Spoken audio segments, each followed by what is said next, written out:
সুপ্রিয় ষষ্ঠ শ্রেণীর শিক্ষার্থী, আজকে তোমাদের গণিত বইয়ের অনুসরণে 1.4 2 নম্বর যে অঙ্কটি আছে, নিচের ভগ্নাংশগুলোকে সমহর বিশিষ্ট ভগ্নাংশে প্রকাশ করো।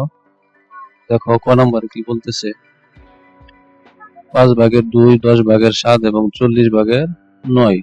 এখন আমাদের এই অঙ্কটা সমাধান করতে হলে প্রথমত আমাদের এভাবে লসাগু বের করতে হবে। প্রথমত যদি আমরা এই হরগুলির লসাগু বের করব, 5, 10 এবং 40।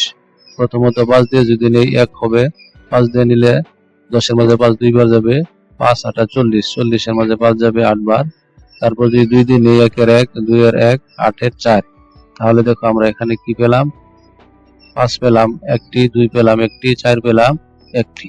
তাহলে আমরা লিখব এখানে ভগ্নাংশগুলোর হর 5, 10, 40 এবং এর লসাগু কত, এই 5, এই 2, এই 4। এখন এই সবগুলি যদি আমরা গুণ করি তাহলে হবে কত, 40। তাহলে এখন দেখো আমরা লিখব, তাহলে প্রথম ভগ্নাংশ আমরা বোঝার সুবিধার্থে এই 8টাকে তুলে দিব। এখানে এই 8টাকে আমরা কি করব, তুলে দেব। তাহলে দেখো কি বলতেছে যে প্রথম ভগ্নাংশ কত ছিল, 5/2।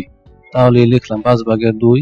এখন কথা হইলো যে লসাগু কত পেয়েছি, 40। এখন এই 5 দিয়ে কি করব, যদি আমরা 40 দিয়ে ভাগ দিই তাহলে কতবার যাবে, দেখো 5 8 40, 8 বার। তাই আমরা এখানে কি লিখবো, 8 লিখবো। এবং এখানেও এই 8 সংখ্যাটা আবার এই উপরেও দিয়ে দিব, তাহলে কিন্তু হয়ে গেল। তাহলে প্রথম যে আমাদের সংখ্যাটি আছে 5/2, এটি সমাধান হয়ে গেল। এখন 2 নম্বরটা দেখি। এখন আমাদের কি করতে হবে, আবার এই 5 এবং 8 কে গুণ করতে হবে। কি করতে হবে, 5 এবং 8 কে আমাদের গুণ করতে হবে এবং 2 এবং 8 কে গুণ করতে হবে। তাহলে কত হবে, 8 কে 8, 2 16, এই পাইলাম 16। আবারই 5 8 40, এই পাইলাম 40। এখন দেখো দ্বিতীয় ভগ্নাংশ একইভাবে আমরা বোঝার সুবিধার্থে এই 4 তুলে দিলাম।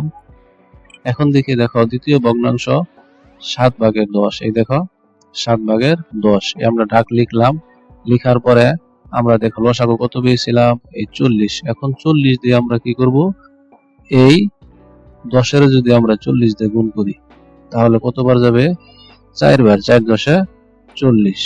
আবার এই 4টা আমরা কি করব, এই উপরেও লিখলাম। তাহলে এখন আবার কি করব, এই 7 দিয়ে 4 এর গুণ করব, এই 10 দিয়ে 4 এর গুণ করব। তাহলে দেখো 4 7 28, তারপরে 4 10 40। এখন আমরা দেখব কি তৃতীয় ভগ্নাংশ আমাদের কত ছিল, 40/9। তাহলে আমরা সুবিধার্থে 1 তুলে দিলাম, বোঝার সুবিধার্থে 1 আমরা তুলে দিলাম। তাহলে আমাদের মূল কথাটাই ছিল 40/9, এ রাখলাম আমরা 40/9। এখন আমরা ওইখানে লসাগু কত পেয়েছিলাম, 40। এই 40 দিয়ে আবার এখন যদি আমরা 40 দিয়ে 40 এর গুণ করি তাহলে কতবার যাবে, একবার যাবে। 40 একে 40, একবারে হয়ে গেল।